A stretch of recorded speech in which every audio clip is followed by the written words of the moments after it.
S budget ಬಗ್ಗೆ ಸಾಕಷ್ಟು ಸಂಗತಿಗಳನ್ನು ಮಾತಾಡ್ತೀವಿ. ಇದಕ್ಕೆ ಸಂಬಂಧಪಟ್ಟಂಗೆ ವಿರೋಧ ಪಕ್ಷದ ನಾಯಕ ಆರ್ ಅಶೋಕ್ ಏನು ಹೇಳಿದ್ದಾರೆ, ನಮ್ಮ ಪ್ರತಿನಿಧಿ ಶಿವರಾಜ್ ಕುಮಾರ್ ಜೊತೆಗೆ ಅಶೋಕ್ ಮಾತಾಡಿದ್ದಾರೆ. ಬನ್ನಿ ನೋಡೋಣ.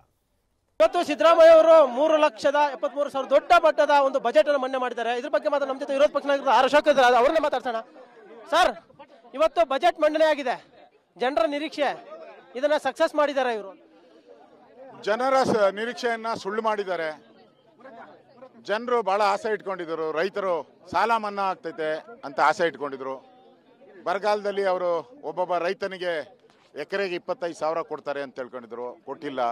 ಹೋದ್ಸರಿ ದಲಿತರದ 11,000 ಕೋಟಿ ದುಡ್ಡನ್ನ ಲಪಟಾಯಿಸಿದ್ರು, ಅದು ವಾಪಸ್ ಮತ್ತೆ ದಲಿತರು ಕೊಡ್ತಾರೆ ಅಂತ ದಲಿತರು ಕಾಯ್ತಾ ಇದ್ರು. ಯುವಕರಿಗೆ ಏನಾದರೂ ಆಶಾಕಿರಣ ಅನ್ನೋ ರೀತಿ ಏನಾದರೂ ಯೋಜನೆ ಬರ್ತಾ ಇತ್ತು ಅಂತ ಯುವಕರಿಗೆ ಯಾರಿಗೂ ಇಲ್ಲ. ನೇಕಾರದಂತೂ ಹೆಸರೇ ಮೆನ್ಷನ್ ಮಾಡಿಲ್ಲ. ರೋಟಿ ಕಪಡ ಮಕಾನ್, ಈ ಮಕಾನ್ನೇ ಬಿಟ್ಟುಬಿಟ್ಟಿದೆ. ಸರ್, ಎಲ್ಲಾ ಟ್ಯಾಕ್ಸ್ಗಳು ಇನ್ನೊಂದು ಜಾಸ್ತಿ ಮಾಡಿರುವಂಥದ್ದು. ಈಗ ಪಾಪರಾಗಿರೋ ಸರ್ಕಾರ ದಿವಾಳಿ ಆದಾಗ ಏನು ಮಾಡ್ತಾರೆ? ಇವಾಗ ಪಾಕಿಸ್ತಾನ ದಿವಾಳಿ ಆಗಿದೆಯಪ್ಪ, ಅಲ್ಲಿ ಟೀ ಬೆಲೆ 300 ರೂಪಾಯಿ ಮಾಡಿಬಿಟ್ಟಿದ್ದಾರೆ. ಒಂದು ಟೀಗೆ 300 ರೂಪಾಯಿ 400 ರೂಪಾಯಿ ಮಾಡಿದ್ದಾರೆ. ಬಾ ಗುರು, ಬಾ ಸುನೀಲ್ ಬೊಮ್ಮಾಯಿಗೂ ಒಂದು ಜಾಗ ಬಂದ್ರೆ ಕೊಡಪ್ಪ. ಪಾಕಿಸ್ತಾನ ಯಾವ ರೀತಿ ದಿವಾಳಿ ಆಗಿದೆ, ಅದೇ ತರ ಸಿದ್ದರಾಮಯ್ಯನವರು ಕೂಡ ಕರ್ನಾಟಕದ ಬಜೆಟ್ ಅನ್ನ ದಿವಾಳಿ ಮಾಡಿದ್ದಾರೆ. ಸರ್, ಬೆಂಗಳೂರಿಗೆ ಏನ್ ಕೊಟ್ಟಿದ್ದಾರೆ ಸರ್ ಈ ಸಲ? ನಿರೀಕ್ಷೆ ಏನು